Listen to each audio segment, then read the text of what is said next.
الحمد لله عموما رجعنا بالسلامة، والحلقة دي هتكون حلقة سريعة كده عن الأخبار بتاعة الأفلام والمسلسلات لشهر 7. الفترة الجاية في العموم في أفلام كتير جدا اتكلموا إن هي هتكون موجودة، وأغلبهم هيكونوا موجودين في 2025. فتعالوا كده نلم إيه اللي حصل ونتكلم فيه مع بعض. مبدئيا هنبدأ بأول حاجة، وهي فيلم نزل وموجود دلوقتي في السينما، وهو فيلم في عز الظهر. في عز الظهر هو فيلم أكشن من بطولة الممثل المصري العالمي مينا مسعود، وبيشاركوا في البطولة بيومي فؤاد وجميلة عوض وإيمان العاصي. الفيلم لحد دلوقتي محقق نجاحات كويسه جدا كشباك وايرادات. بصراحه ما كنتش متخيل ان الفيلم هينجح قوي، يعني خصوصا ان الدعايه بتاعته ما كانتش كبيره. افتكر ان انا شفت الاعلان بتاعه لما كنت في السينما بتفرج على المشروع اكس، ولكن كاعلان وكدعايه كبيره ما شفتهاش قوي. ولكن بصراحه يشهد له ان اغلب اللي دخلوا الفيلم الى الان بيقولوا ان الفيلم كويس. انا بصراحه لسه ما حضرتش الفيلم، هدخله باذن الله، ممكن نبقى نرجع نعمل عنه حلقه لو الفيلم حلو، هبقى اجي واتكلم عنه هنا.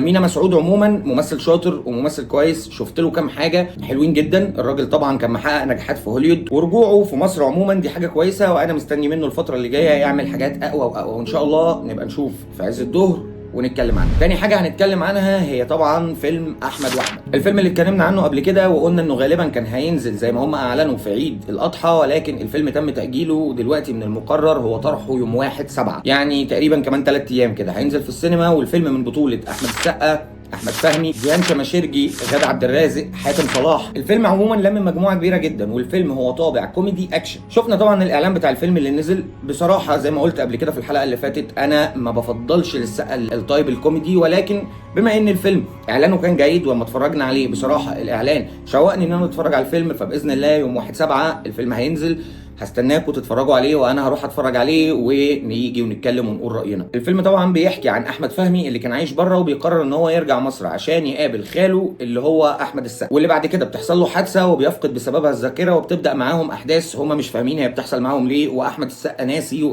واحمد فهمي مش فاهم. فكل ده احنا طبعا شفناه في الاعلان.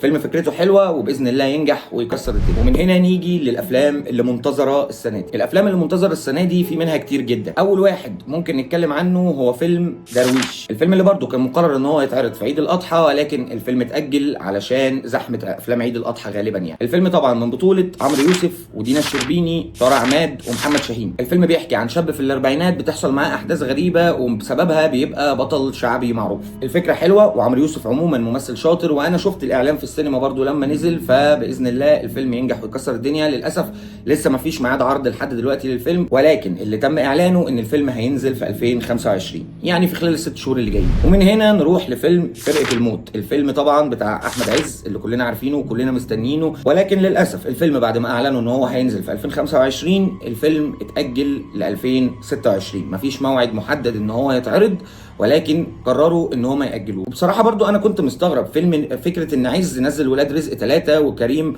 نزل المشروع اكس، وبعدين الاثنين مع بعض هينزلوا بفيلم 7 دوجز اللي عملنا عن اعلانه وريفيو. لو انت ما شفتوش ارجع شوفه في الشورتس. يعني زي ما بيقولوا كده ايه الحرق اللي انتوا بتعملوه ده ما كانش حاجه كويسه. فكره ان انا بشوفك كتير قوي ورا بعضه بيتهيألي ان دي حاجه مش كويسه. فكويس ان هم قرروا ان هم ياجلوا الفيلم عشان الفيلم ياخد وقته ما يتظلمش وينزل وسط كتير قوي من الافلام. الفيلم على فكره ممكن يكون حلو جدا، ولكن بسبب ان انا لسه متفرج مثلا على ولاد رزق 3 والمشروع اكس وبعدين اتفرجت على 7 دوجز، فانا حصل ملل من كريم او عز، فالفيلم يتظلم. فملوش لازمه ان هو ينزل في وسط الزحمه دي كلها. نفس الفكره ان انا ما برشحش فيلم الفيل الازرق 3 ان هو ينزل السنه دي، يعني لان كريم نزل بالمشروع اكس ونزل بال7 دوجز، فمش حابب ان يبقى فيه الفيل الازرق 3 كمان، هيتظلم. ومن هنا نيجي للافلام اللي مستنيينها في 2025. اول فيلم فيهم هو فيلم الغربان او الغربان، مش عارف بصراحه لسه ما حدش نطق قدامي اسم الفيلم، ولكن ده فيلم من بطوله عمرو سعد، مي عمر، محمد علاء، اسماء ابو اليزيد، وماجد المصري. الفيلم بيحكي عن الفتره بتاعه الحرب العالميه الثانيه، واللي بالتحديد كانت بعد معركه العالمين للي قرا تاريخ يعني وعارفها. فالفيلم فكرته بتدور حوالين الفتره دي.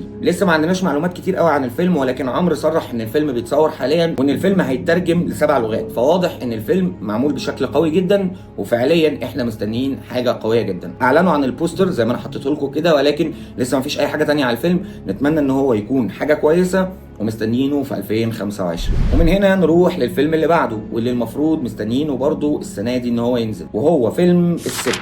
الفيلم اللي من بطولة منى زكي وبيحكي عن قصة حياة أم كلثوم. في العموم الفكرة كويسة. أم كلثوم طبعا مفيش حد ما يعرفهاش، علامة من العلامات المصرية، كلنا بنحبها كلنا بنسمعها، ولكن عندي تخوف واحد وهو فكرة إن منى زكي بتكرر الموضوع اللي عملته في فكره سعاد حسني. اتمنى ان الفيلم يطلع حاجه كويسه، واتمنى ان احنا نشوف حاجه كويسه في الفيلم، ولكن اتمنى ان منى تاخد بالها من الاخطاء او من الحاجات اللي ظهرت في قصه حياه سعاد حسني ونصلحها هنا. الفيلم طبعا من تاليف احمد مراد ومن اخراج مروان حامد، فمتوقع له ان هو ينجح جدا. اتمنى ان الفيلم يكون حاجه قويه جدا وكلنا مستنيينه باذن الله. ومن هنا نيجي للفيلم اللي بعده، وهو فيلم السلم والتعبان الجزء الثاني. اللي ما شافش السلم والتعبان الجزء الاول، ده فيلم قديم جدا وكان من بطوله احمد حلمي وهاني سلامه في بداياته، كانت معاهم طبعا هالة شيحه. الفيلم حاليا من بطوله عمرو يوسف واسماء جلال.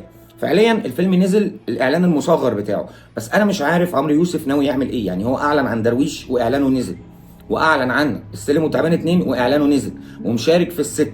فيعني ربنا يزيد ويبارك وكل حاجه ويعني يكون ليك ادوار كتير، انت ممثل شاطر جدا، ولكن ايه بقى اللي هينزل؟ يعني احنا مش فاهمين دلوقتي. هل انت هتنزل مثلا درويش والسلم والتعبان مع بعض؟ ما هو ده اعلن ان هينزل في 25، وده اعلنوا انه برضه هينزل في 25، فانا مش عارف بصراحه. لكن يعني كلنا مستنيين فيلم السلم والتعبان، فيلم حلو جدا، واتمنى ان الجزء الثاني منه يكون على قدر المسؤوليه والنجاح اللي حققه الجزء الاولاني. ان شاء الله لما الفيلم ينزل هنتفرج عليه وهنرجع هنا وهنقول راينا في كل حاجه. ومن هنا اخدك على اخر خبرين معانا، وهم ليهم علاقه شويه بالاجنبي، وهو فيلم نوبادي. فيلم نوبادي هو فيلم من بطوله الممثل بوب، واسف عشان مش هعرف اقول اسمه الثاني لانه صعب جدا بصراحه، بس يعني صورته اهي هو ده. اللي ما شافش الجزء الاول من نوبادي، هو فيلم اتعرض على نتفليكس وفيلم يصنف اكشن، وبصراحه كان فيلم عالي قوي. انا اتفرجت عليه وما كنتش اعرفه او شفت اعلاناته، يعني كنت فاضي كده في يوم فقعدت اتفرج عليه. الفيلم بصراحه حلو جدا وعجبني، واتبسطت ان هم عملوا منه جزء تاني. الفيلم مقرر له ان هو يعرض في شهر 9 اللي جاي، وفي خلال الشهور اللي جايه هينزل الاعلان الرسمي بتاع الفيلم. البوستر بتاع الفيلم نزل زي ما انتم شايفين، ولكن الاعلان هيبقى قريب جدا، فانصحكم تابعوا الفيلم ده، ولما ينزل الجزء الثاني اتفرجوا عليه، ولحد ما ينزل شوفوا الجزء الاولاني عشان تبقوا فاهمين القصه بتحكي عن ايه. الجزء الثاني بيحكي في العموم عن القاتل المتقاعد اللي بيضطر غصب عنه ان هو يرجع لماضيه بتاع زمان، وهنا بنشوف بقى معاه المغامرات والاحداث اللي هتقابله، وهنعرف ايه اللي جابره اصلا ان هو يرجع. فاتفرجوا على الجزء الاول، الفيلم ده هيعجبكم. واخر حاجه هقول لك عليها النهارده، وهو مسلسل كلنا عارفينه، وهو مسلسل سكواد جيم. الجزء الثالث من سكواد جيم والجزء الاخير بدا عرضه النهارده على نتفليكس. وقت ما انا بكلمك في الحلقه دي المسلسل بدا عرضه من حوالي 3 أو 4 ساعات.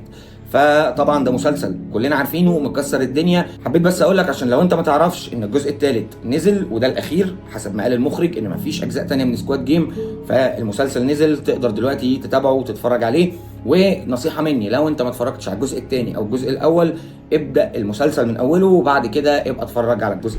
لحد هنا نبقى حلقتنا النهارده خلصت. اتمنى ان انا اكون يعني ايه لميت لكم الدنيا على قد ما اقدر. ان شاء الله هنكمل مع بعض في الحلقات اللي جايه، ولو في اي جديد او اي فيلم دخلنا نتفرج عليه زي ما حصل في المشروع اكس هاجي وهكلمكم عنه. فلو الحلقه عجبتك ما تنساش لايك وشير وسبسكرايب. سيب رايك تحت في الكومنتات لو انتوا شفتوا اي حاجه من الافلام اللي انا قلتها، او لو مستنيين حاجه من الافلام اللي انا قلتها، او لو في اخبار انا ما قلتهاش انتوا عارفينها سيبوها لي تحت في الكومنتات، وان شاء الله هنتكلم عنها في الحلقه اللي جايه.